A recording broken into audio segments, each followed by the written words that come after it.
Please welcome the Prime Minister of Malaysia, the Prime Minister of the Kingdom of Thailand, the Prime Minister of the Kingdom of Cambodia, and the President of the United States of America.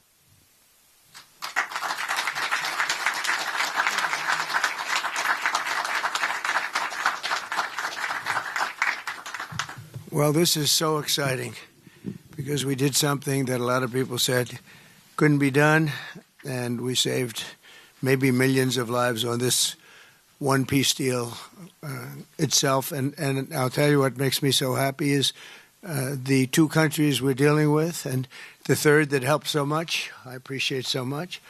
Maybe it couldn't have been done without you, but they really like each other. I'm not used to that when I do these deals. Usually there's a lot of hatred. They liked each other. So it made it a little bit easier. But millions of people are alive today because of this peace treaty. So before I begin, I want to extend our deepest condolences to the Prime Minister, Newton, as well as His Majesty, the King of Thailand, and the entire nation on the passing of Her Majesty, Queen Sirikhet, the Queen Mother, and a beautiful, incredible woman who is so respected all over the world, actually respected. I know the people of Thailand will remember her forever as the embodiment of dignity, kindness, and grace. This just happened. But this is a woman who was so loved and respected. Today we honor the memory by bringing the blessing of peace to the nation she dearly loved. She loved this nation like few people love their nations. This is a momentous day for all of the people of Southeast Asia as we sign a historic agreement to end the military conflict between Cambodia and Thailand. And we're so honored to be involved in that. It's so important to me. Two great countries, but they were going at it. I want to congratulate the two courageous leaders, and that's what they are. They were courageous, who are taking this monumental step. Prime Minister Hun Manet and Prime Minister Newton. I also want to thank Prime Minister Anwar of Malaysia. I called him right at the beginning, and I said, you have two countries that are fighting right next to you. We need a third place. We need a sort of a neutral place, right? And he was there, and I said to him, if we get this solved, I'm coming to your country. And I told the truth, didn't I? A lot of times they say that, and that's the last you ever see. But I felt I had an obligation to come because you were so great, and the two men alongside of you are so great. Historic figures now, really historic figures. So I felt it was an obligation I had. I told it to you. That was about a year ago, and all of this has taken place. It's been so beautiful to see. It had started, and there was a lot of killing. And then when we got it stopped very quickly in this case, some we did in 32 years. It took 32 years to get them stopped. They were fighting for a long time. This was very nasty, but it was stopped very quickly before it started. And the two leaders have great respect for each other. But the Prime Minister played a very important role in helping convene the two sides for discussions here in Kuala Lumpur. Earlier this year, an armed clash broke out along the border of these two countries. Really ancient countries by most standards. They've been long time, tremendous cultures, resulting in numerous deaths and thousands and thousands of people displaced from their homes. It was starting. Because of America's strong commitment to stability and peace in this region and every region where we can do it, my administration immediately began working to prevent the conflict from escalating. I held phone calls with both leaders. I was actually at Turnberry in Scotland when I did this. And we had a lot of phone calls, the three of us and then the four of us. We had a lot of phone calls. It was a beautiful day. I remember how beautiful it was.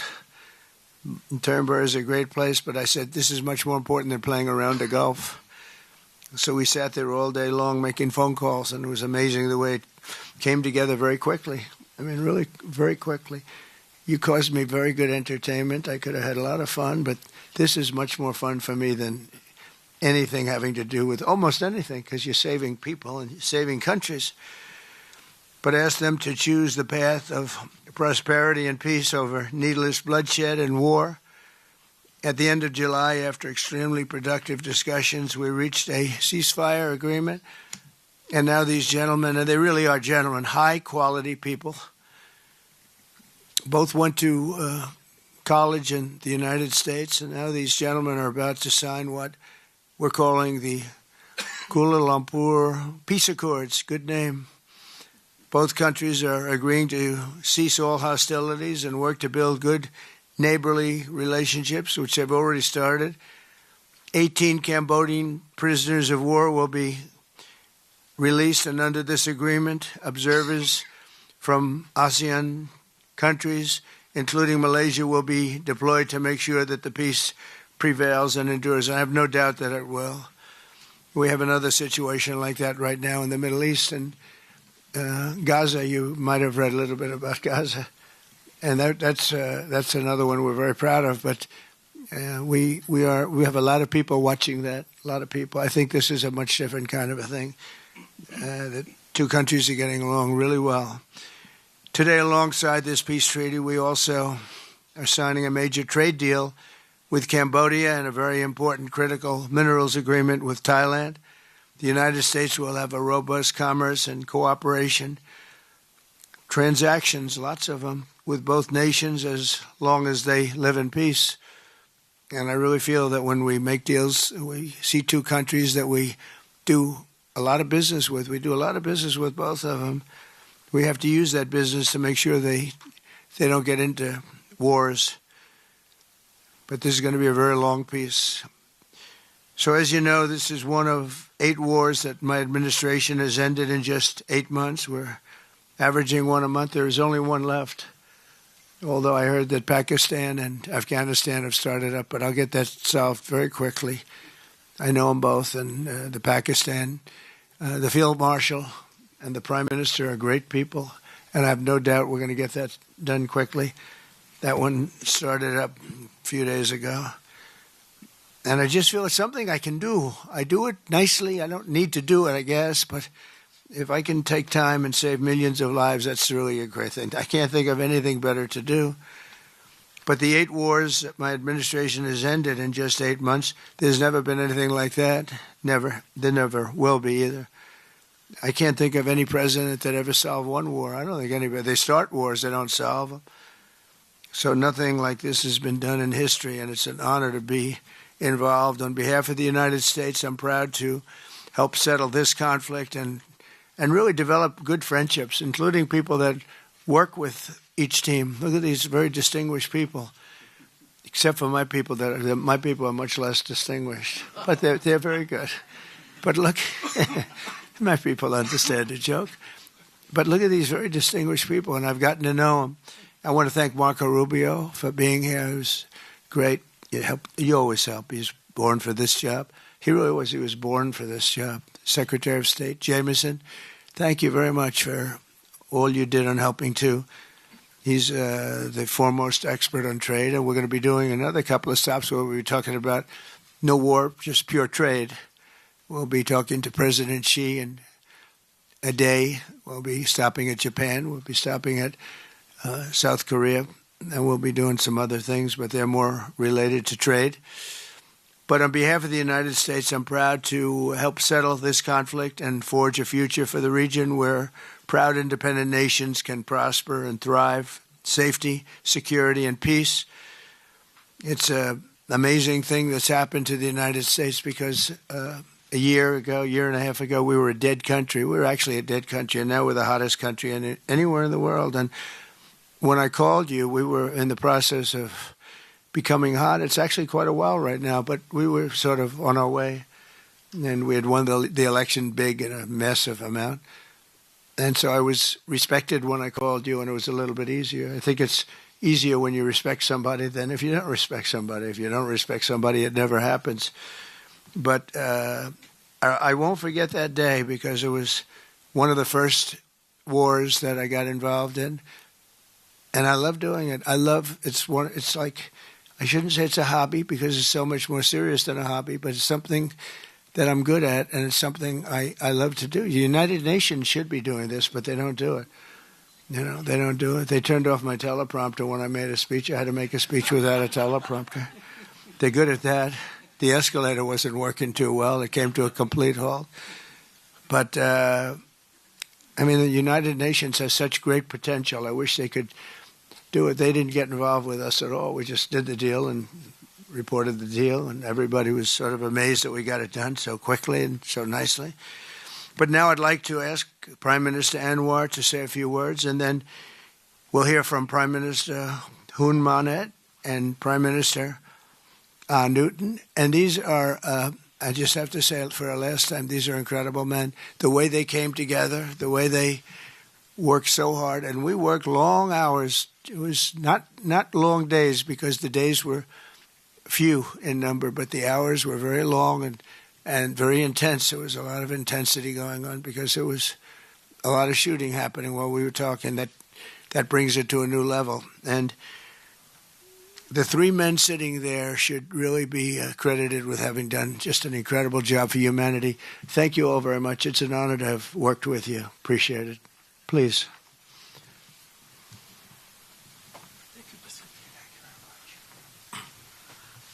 Thank you, President Donald J. Trump, for giving us this honor. And on behalf, of course, Malaysia and our colleagues in ASEAN, I must thank you for your concern, for your empathy, and for your commitment to support this peace deal. When I first received your call and then urging me to do more, supporting our initiative, and you personally did call both prime ministers to urge for a speedy peace settlement, I would say a great thank you. And we, of course, admire your tenacity, your courage, because the world needs leaders who promote peace strongly. And to achieve that, you have to break some rules, as you did today.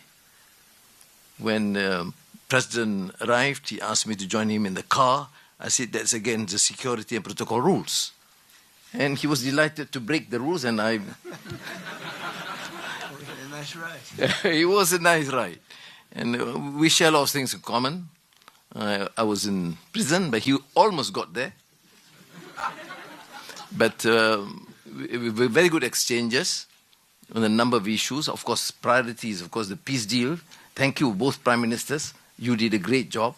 We are delighted to have you as colleagues, as true friends, and you understand the need to secure peace to save our people, and also the ASEAN position as a region of peace and prosperity.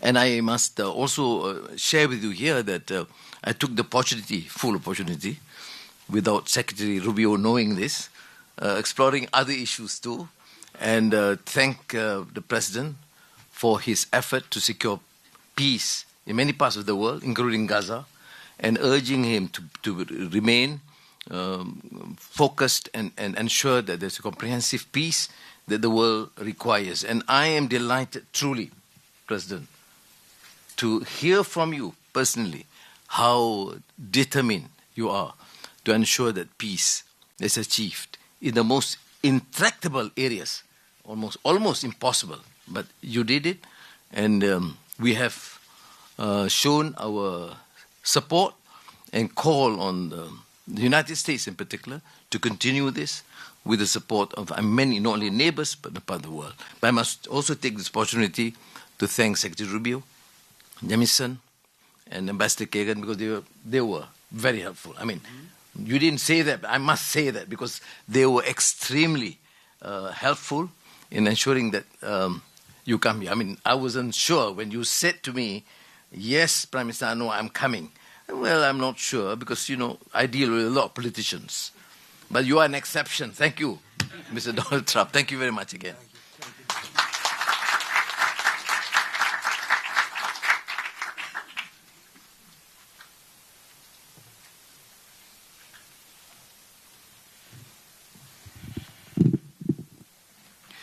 President Donald Trump, Prime Minister Anwar Ibrahim, Prime Minister Anutin Chanvirakul, Excellencies, ladies and gentlemen. Today marks a historic moment, profound significance for Cambodia and Thailand, a day that reaffirms our shared conviction that peace is always possible when nations have the courage and wisdom to pursue it together. On behalf of the Cambodian peoples, I wish to express my deepest gratitude to President Donald J. Trump for his decisive leadership and steadfast commitment to supporting the lasting peace between Cambodia and Thailand, and for his tireless efforts to make it a reality.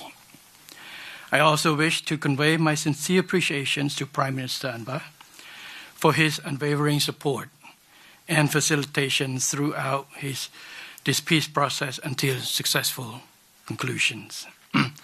I further extend my appreciations to my ASEAN colleagues, China, and other partners who have been supporting the ceasefire from the beginning. The principles that underpin this joint declaration are those that Cambodia holds dear.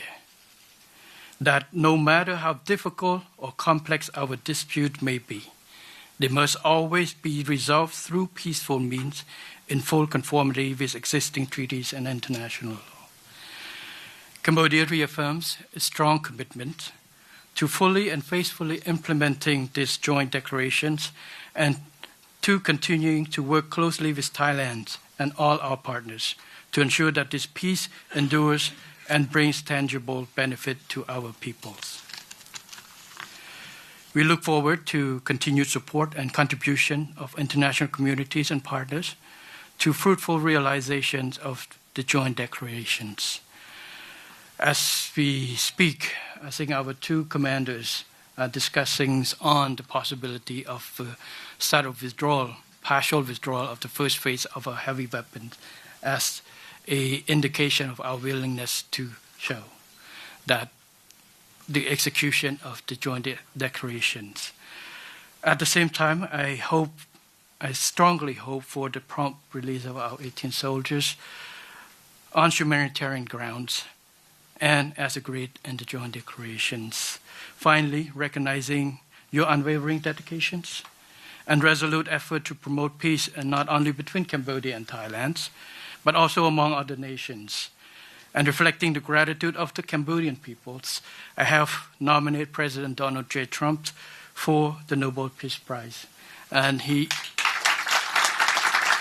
like I say, peace saved life. And this is the wish of our Cambodian people as appreciations for the President. So thank you very much, Mr. President. Thank you.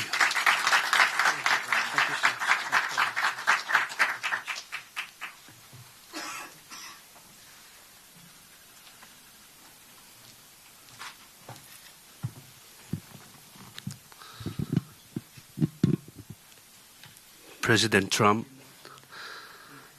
Prime Minister Anwar, Prime Minister Hun Manet, Excellencies, distinguished colleagues, today marks a new chapter for Thailand and Cambodia. Today we take a concrete step towards peace. I would like to thank Prime Minister Anwar Ibrahim for the leadership as ASEAN Chair and your strong efforts in upholding ASEAN unity. And I also wish to express my sincere appreciation to President Donald J. Trump for your personal dedication to peace between our two countries. And in addition, I thanks so much for the kind words of condolences that the President has given to our country on the great loss of our beloved Queen Mother. It means a lot to Thai people. We have come a long way since agreeing to the ceasefire here in Malaysia on 28th of July. The discussions since then have led to this important outcome, which is the signing of our joint declaration today. And I have to thank Prime Minister Hun Manet for his cooperation and support that led us to this moment. Thailand stands for peace. This declaration reflects our will to resolve differences peacefully, in full respect of sovereignty and territorial integrity. This declaration, if fully implemented, will provide the building blocks for a lasting peace. But more importantly, it will begin the process of mending our ties. Our border communities have been divided by conflict, and innocent civilians have suffered immense losses. This declaration places a firm responsibility on our two parties to act. I believe we can achieve what seemed beyond reach a few months ago. To this end, I welcome the agreement that following the signing of this joint declaration today, both sides will begin implementing all the agreed points, in particular, promptly removing heavy weapons from the border areas to ensure the safety of our people, to build confidence and trust. And Thailand will also begin the process of releasing the 18 detained Cambodian soldiers. We have a responsibility to act in earnest and in good faith, and that we restore livelihoods and protect the well-being of our communities along our shared border. To achieve real change on the ground, what we agree on here must be implemented. Only then can we truly turn to a new page. Only then can we assure that our people's security and safety.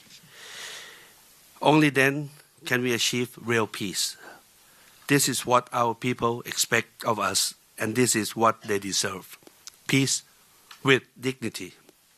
Going forward, I call on our friends to continue supporting this process so that the joint declaration is implemented fully and in good faith, rebuilding stability, trust, and renewed cooperation between Thailand and Cambodia and across our region. I am also pleased that today we announced the joint statement on the framework for a U.S.-Thailand agreement on reciprocal trade, which I hope will facilitate our negotiations on tariffs for conclusion by end of this year. We will also sign the MOU between our governments on cooperation on critical minerals, which will further promote resilient and sustainable supply chains for years to come. Thank you once again. Thank you from the bottom of my heart. Thank you.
Thank you very much, everybody. We have additional Tremendous agreements, day. Mr. President. Yes. We have the Cambodian trade deal and we have the critical minerals agreement to sign. We're going to sign that. We're More signing our agreements. trade deal. I thought we could forget about this deal. They make a very good deal. This is the Cambodian trade deal, Mr. President.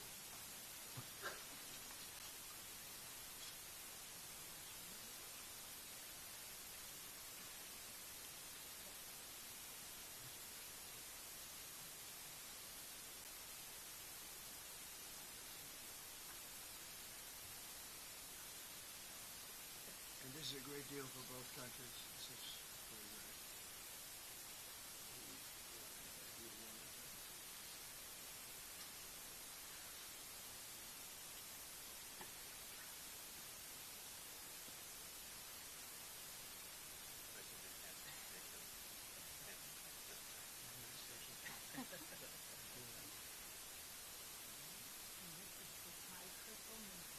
Okay.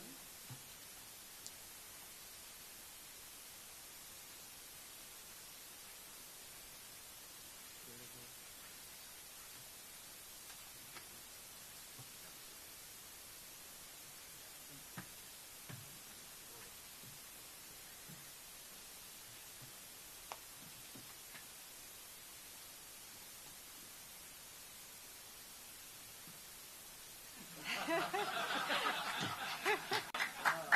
That's a good move.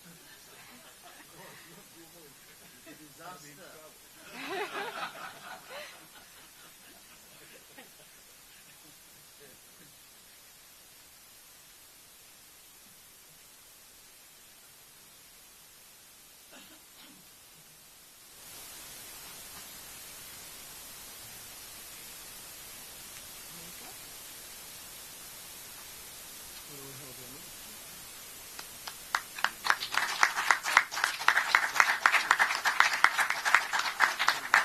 Go ahead. Let's hold it. All of them together.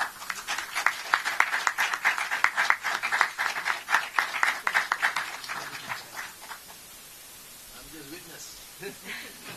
Now we can do a merger on this, right? Have another one.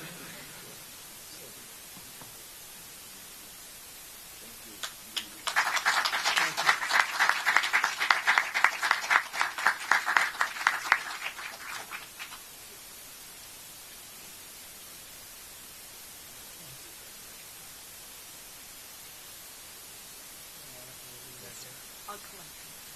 Thank you very much, and congratulations, everybody. Very big deal. Thank you very much. Thank you.